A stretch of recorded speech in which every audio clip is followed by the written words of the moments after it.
Come ride the little train that is rolling down the tracks to the junction. Forget about your cares, it is time to relax at the junction. Lots of curves, you bet, and even more when you get to the junction. Petticoat Junction. There's a little hotel called the Shady Rest at the junction. Petticoat Junction. It is run by Kate. Come and be her guest at the junction. Petticoat Junction. And that's Uncle Joe. He's a moving kind of slow at the junction. Petticoat Junction.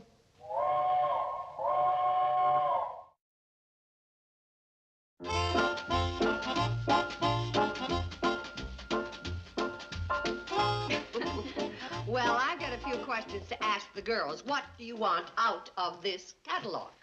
Gee, Mom, it's awfully heavy. And that's only from A to H. Oh, there's some darling dresses in there. Well, let me see the baseball equipment. I'm getting some books. I'm going to be a The catalog seems to be a big event around here. Is it some special occasion? Oh, the only occasion is that the girls haven't had anything new in a while. I hope their questions haven't been interfering with your writing. Interfering? Why, I get more work done here in one day than I did in a week in New York. This hotel is a wonderful place for writing. I'm glad to hear that, because it's a terrible place for a hotel. And for 3 young girls? Have you ever seen 3 happier girls? No, nor 3 prettier or brighter girls. Thank you. It just seems they should have more opportunities than they'll ever get here. Oh, they couldn't be pried away from the Shady Rest.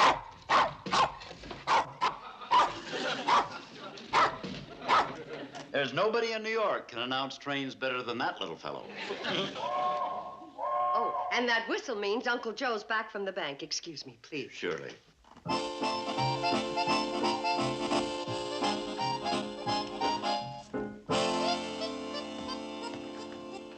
Uncle Joe, you mean Mr. Gurney wouldn't... He said he was sorry, but he was running a bank, and it just wouldn't be good business. But lending money is a bank's business, and I've always paid the interest on time. Well, it wasn't the interest he was principally interested in. What he was principally interested in was the principal. How can a bank be so mean? I got a good mind to send back their calendar. Girls, I don't know how to tell you this. You don't have to tell us. There's nobody around here to admire me in a pretty dress anyway. There's nobody to play baseball with. And who am I going to read poems to? Billy Joe, I'll admire your dress. And Betty Joe, you can play ball with me, and you can either pitch or catch. And Bobby Joe, you can read your love poems to me anytime you want. Thanks, Uncle Joe. But that isn't exactly what I had in mind.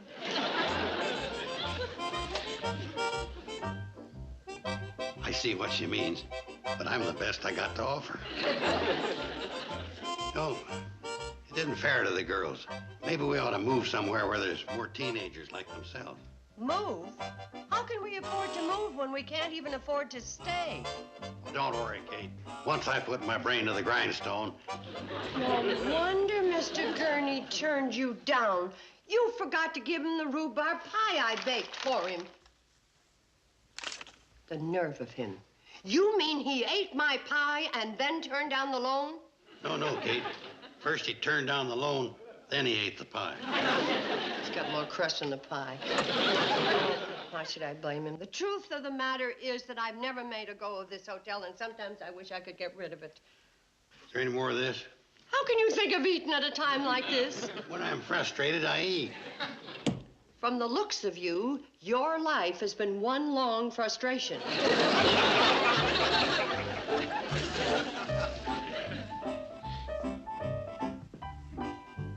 Mrs. Bradley.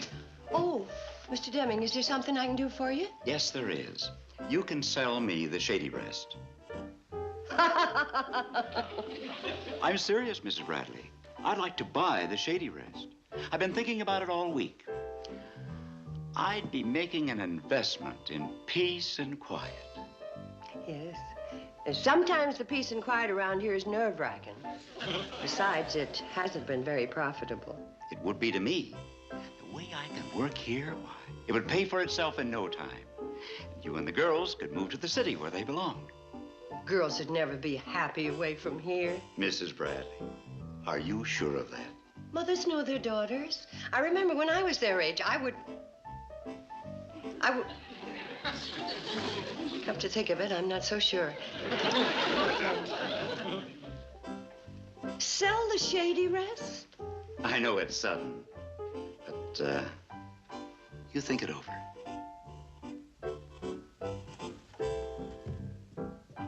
Sell the Shady Rest? A couple more turns and I'll have this drain unclogged. Uncle Joe, look what you've done. Found the problem, Kate. What we need is a new pipe. And a new sink, and a new stove, and a new refrigerator, and a new roof, and a... Uncle Joe, what would you say if I sold the Shady Rest? Sell the Shady Rest. You wouldn't like that, would you? I'd love it. Well, you sure don't look very happy about it. I was just thinking who'd buy a no rundown place like this.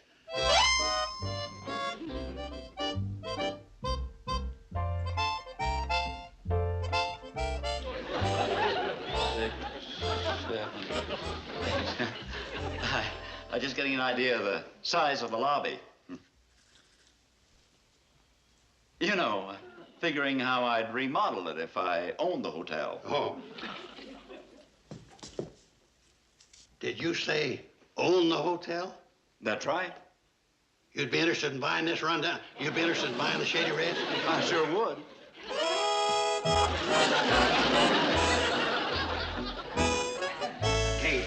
Kate, put down your iron and get ready to pay me a commission.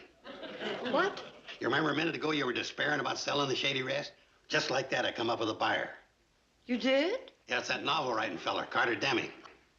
Uncle Joe. First, I got to think of some way to unshamble the place, make it more attractive to him. Uncle Joe, Mr. Deming already told me he likes the Shady Rest. Kate, I'm going to sell it to him without him even knowing he's being sold. Uncle Joe!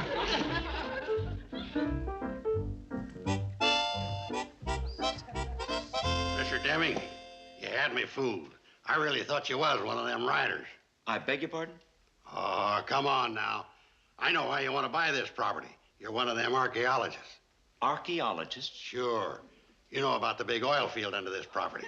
I think you mean geologists. What's geologists? They're interested in rocks. Oh, and you know about the diamond mine, too. No, Mr. Carson, I'm not interested in oil wells or diamond mines. Then you must have found out about the healthful atmosphere here. Doggone it, I let that slip out. Mr. Deming, I hope you'll forget I said that. I hope you'll forget we got the healthiest atmosphere in the world. Birds with chests out to here. Man could live to be 100 and feel like a pup all the time. How's that for 96 years old? Pardon me, Nijinsky. Would you pirouette out to the woodshed and bring back an armload of kindling?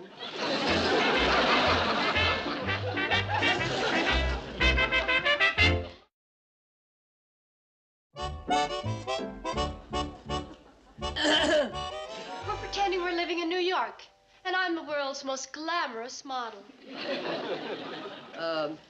Is that the way you're going to do it? Oh, she's walking on men. And who are you? Oh, I'm the world's greatest girl baseball player. And this is my sister, the world's greatest writer. Please, I'm having an inspiration. Well, looks like I got into the wrong room. I was looking for the world's best towel putter-upper. Would you girls really like New York? New York, kidding? Oh, Mom, it's fabulous. And Betty should know. She spent almost a week there. There is no question about it. New York is the most exciting city in the world. What other exciting cities have you seen? Well, we practically flew right over Philadelphia. Just wait till I show you New York. They're the most fascinating city.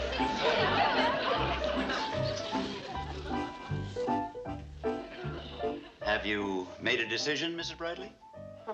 Well, one, I was wrong about Uncle Joe and the girls not being happy any place but here. I'll give you $10,000 for the Shady Rest. 10,000? My goodness, I knew we had peace and quiet, but I didn't think we had that much. The Shady Rest isn't worth anywhere near $10,000. It is to me. And think what that money would do for the girls. A new environment, opportunities, college. College? I never thought I could send them to college. I knew you'd see the advantages. Here's my check for $1,000 as a deposit. I don't know. I just don't know. Mrs. Bradley, you're aware of your financial situation here. You're aware of what Uncle Joe and the girls want. And you know you'll never get a better offer. I think you really do know what you should do.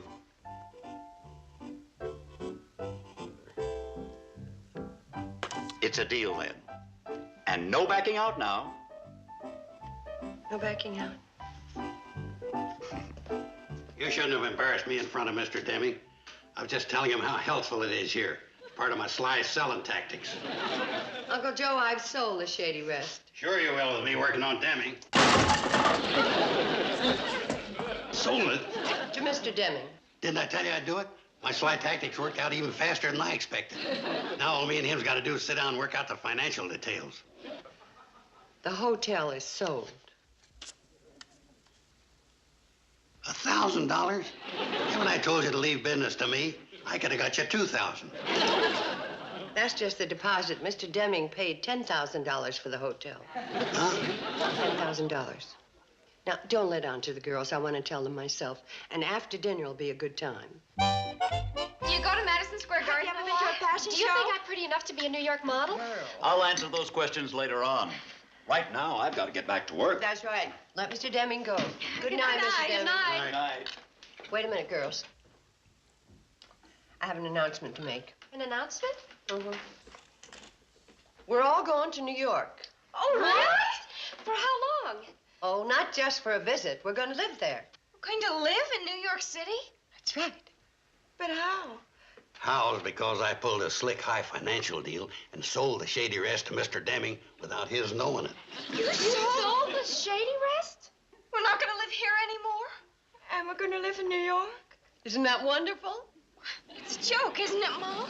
You wouldn't sell the Shady Rest. But you said how wonderful New York was. It is, but we didn't mean to live there. But you said it would be wonderful to live in New York. Well, it would be if you belonged there. But we belong here. We don't want to live anyplace else. Now stop your crying. In a couple of days, you'll love New York. You won't even miss this old broken down, ramshackle bullshit. Uncle Joe, wait a minute.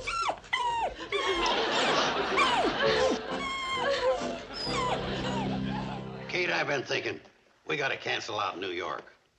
Uncle Joe, you might as well accept the fact that the hotel is sold. But Kate, if I leave, what's going to happen to the Hooterville Fire Department band? What if there's a fire? Who's going to organize the Elks picnic? The music will be better, the fires will be put out sooner, and the Elks picnic will be held in a more suitable place than Scully's Swamp. But if It's no use. I shook hands with Mr. Deming and promised not to back out. Kate, I ain't talking about you backing out. I'm talking about him backing out. He's not gonna back out. He's getting a lot of work done, and he loves the peace and quiet around here more than ever. But Kate, what are you yapping and wagging your tail about? You ain't gonna like New York.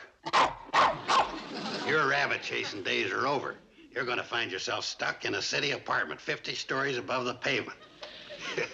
Gonna have to learn to bury your bones in concrete. Hey, Fred. Yes. Want to talk to you.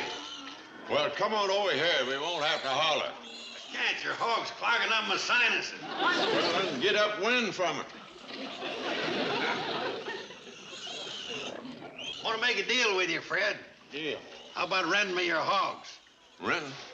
Well, now, I never had no experience renting hogs. What do you want to rent them for? Well, we got this writing fellow over at the hotel we want to discourage. We figure your hog's in there going full blast. No, just at that blame minute. Oh, no offense, Fred. Since this is a city feller, we figured your hog's in there a fragrantin' and an oinking around the hotel. Well, now, in that case, they'd have to charge you by the oink. Nobody's going to have time to stand around counting oinks. Got to have some way to figure. What difference does it make, Fred? Your hog's got to oink someplace, whether they're oinking here or oinking there. Well, what are you trying to get rid of this writing fellow for? Ain't he paid his bill? Oh, he wrangled Kate into a deal to sell the hotel. If we don't discourage him, Kate and the girls are going to have to move away. Oh, well, no. In that case, my hogs would be glad to oblige and no charge. We'll send this fella back where he come from. Hey, oh, do it.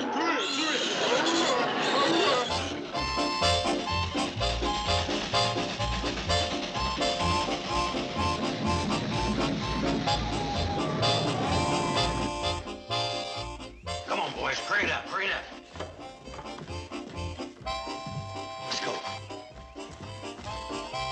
Okay, Floyd, open that door real wide to release that hog aroma. They're gone. Gosh, Fred will kill us. Uh-oh. You ain't paying passengers. What are you doing in the coach? Joe, we told you to fasten that coach door tight. It's lucky for us. The wind's blowing straight towards the hotel. I'll bet Demi's getting a whiff of them hogs right now. Get them oinks to going. Sorry to bother you, Mr. Deming, but I thought I'd better close this window. Window? What for? On account of the aroma that comes in regular this time every day. I don't notice anything. Then you ain't breathing. Here, take a deep one.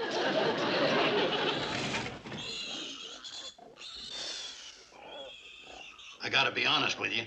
The way the cannonball's scheduled, they're gonna have to park a carload of them hogs here every day. Ah, the smell of the country. What a wonderful relief after breathing in those exhaust fumes in New York.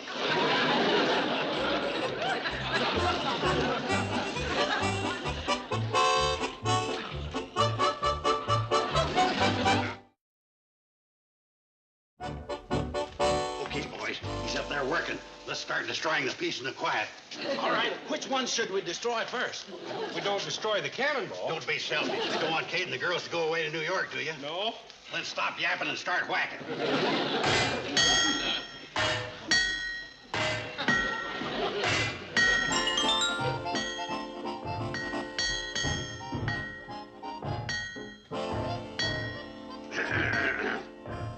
Just come in to tell you I'm sorry about the noise Floyd and Charlie are making out there.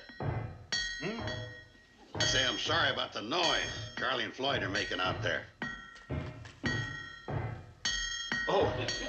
Oh, that's all right. Now, you know how it is with an old locomotive like the cannonball. It's got to be worked on all the time. Mm-hmm. Guess so.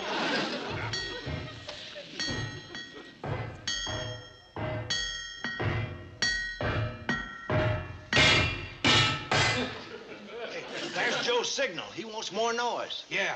You keep on with the hammer and I'll add some extras.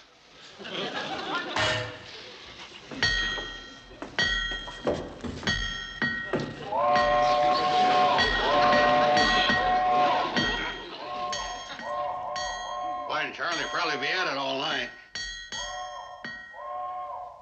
Mm-hmm. Guess so.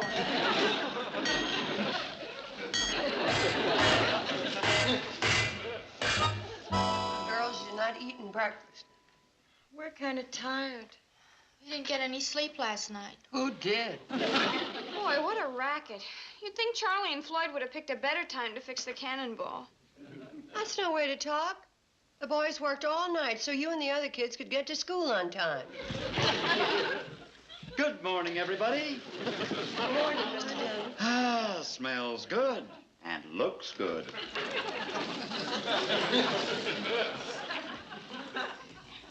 Morning, Uncle Joe. Morning. Morning. You look pretty good, considering. Considering what, Mr. Carson? Considering the sleep you didn't get on account of the boys working on the locomotive. Didn't bother me a bit. Slept like a baby. After living in a noisy place like New York, nothing keeps me awake.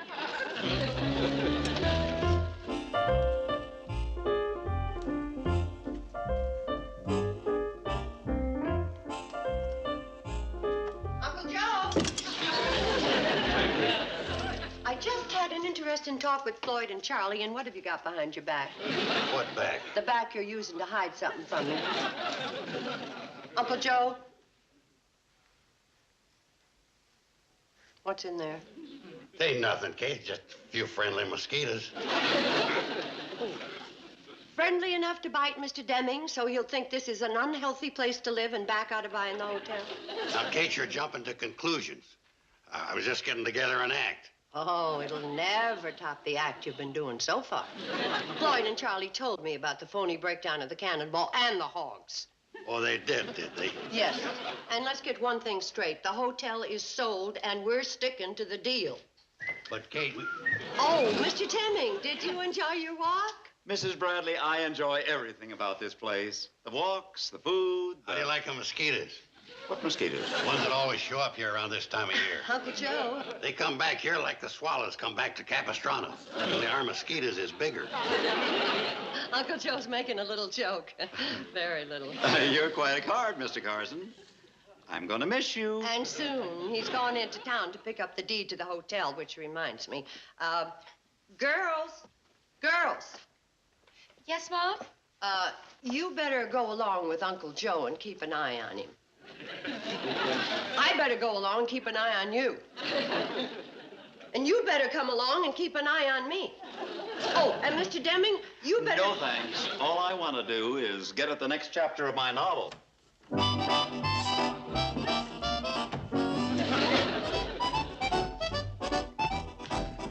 Well, that's that. Uh-oh. I just forgot something. Kate, I'll meet you and the girls on the train. Well, hurry it up. Supper's late already. Hey, Sam. Now, Sam, I don't want you to take this the wrong way, but there could be a few loopholes in this deed. Oh, not a chance. I drew that up myself. Well, that's just the point. As our attorney, you might sneak in a few. I guess I could do that. But as county clerk, I'd be bound to catch 'em. You might not notice them. Bound to. And as sheriff, I'd have to arrest myself. Well, as county judge, you could give yourself a real light sentence. You know what you've just tried to do? You've just attempted to bribe 4 county officials to do something illegal. All right, I'm a reasonable man. We'll do it legal then. Look it up in the book. All right, I'll get my do-it-yourself Blackstone.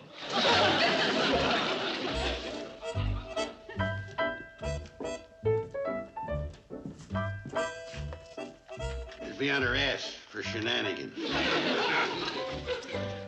Uh-huh. Yeah. That's what I thought. The legal situation regarding Kate and the sale of the Shady Rest is a simple matter of an ex post facto case of a conveyance contract or covenant without recourse to escrow by the vendor or the grantee. Yeah? Well, what does that mean in plain, simple, everyday English? In plain, simple, everyday English, I'm sure going to miss you folks.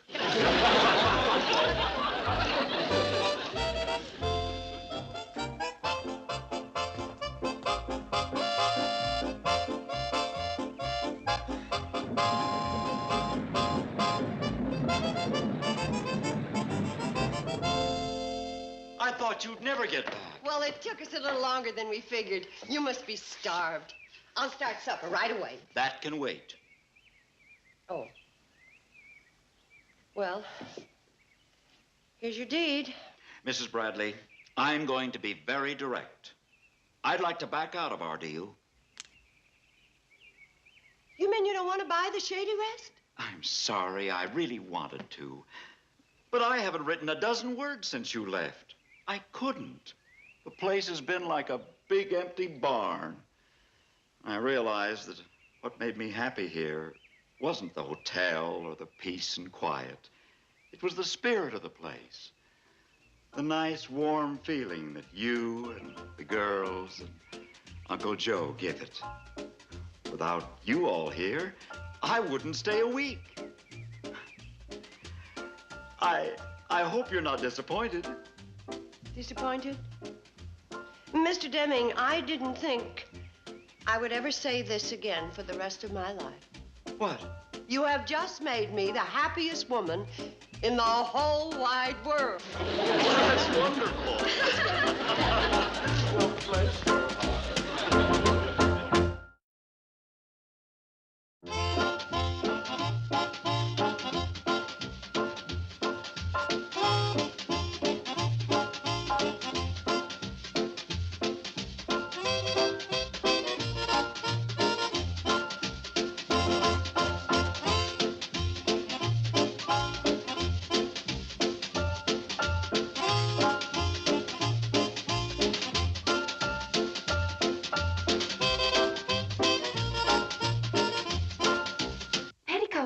Junction.